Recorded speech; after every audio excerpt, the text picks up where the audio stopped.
स्कंद तीसरा अध्याय 29वां। ले जाना जमदूतों का अधर्मी जीव को यमराज के पास। मित्र जी ने कहा कि विदर जी, इतनी कथा सुनकर देवहूति से पूछा कि ए महाप्रभु, इस अधर्मी के मरने के पीछे क्या हाल होता है, वो भी कहिए।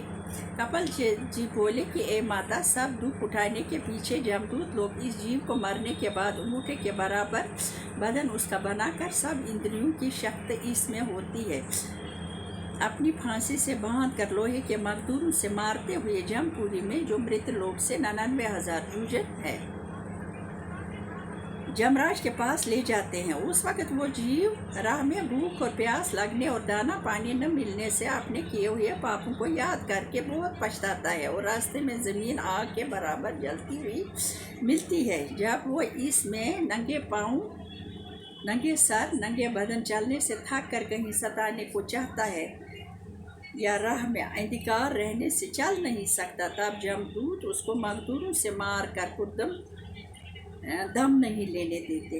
उस वक्त वो मुर्दे की तरह बेहोश होकर ज़मीन पर गिरता है। जिस तरह यहाँ दुनिया में राजा लोग बुरा कर्म करने वालों को दंड देते हैं, इसी तरह वहाँ भी पाप करने वाले आदमी को राह में तकलीफ पाकर परमेश्वर की माया से उसको अंगूठे के बराबर शरीर को अपना पहला बदन समझता है और कि उस वक्त बहुत दुखी होकर कोई अपने कुल और परिवार वाला इसको दिखलाई नहीं देता। तब वो फिर कर देखता है कि इस बुरे दुख में कोई मेरी मदद करने के वास्ते आता है या नहीं। जब उसको वहाँ पर कोई कुल और परिवार वाला दिखलाई नहीं देता, तब वो बहुत पछताने और रोने के बाद कहता है कि देखो, जिनके पालने के वास्ते मैंने ये सब पाप बटोरा था, उनमें से कोई आदमी इस वक्त मेरी मदद नहीं करता। ये याद करके उस जीव को बड़ा दुख होता है, लेकिन उस वक्त सिवाय पछताने के और कुछ नहीं हो सकता। और राह में सांप और बिच्छू वगैरह बहुत तरह के जीव रहकर उसको काटते हैं।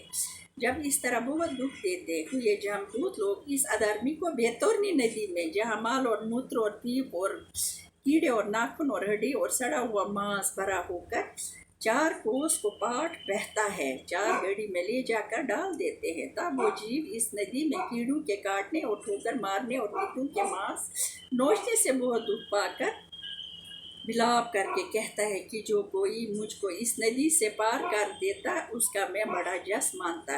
ये बात सुनकर जमदूत लोग उसको अपनी गद्दी से मारते हैं, गदा से।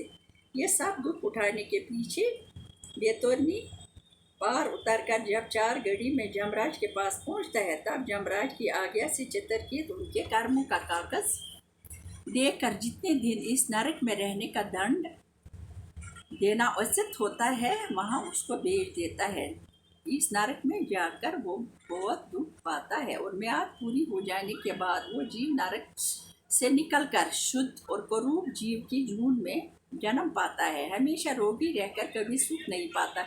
इसी तरह 84 लाख जून में बरम कर फिर उसको आदमी का तन मिलता है। माता, ये चेतन चोला आदमी का मिलना शेष नहीं है।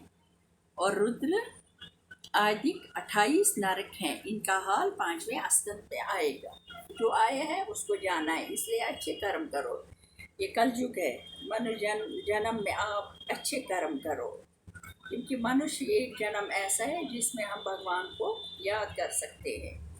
बाकी कुत्ता, बिल्ली, सुअर, कीड़े ये कुछ नहीं कर सकते हैं। ये तो सिर्फ अपने पेट भरने के काम कर सकते हैं। चलो फिर आगे नरक भोगने के पीछे क्या हाल होता है, ये आपको कल बताएंगे। जय जय।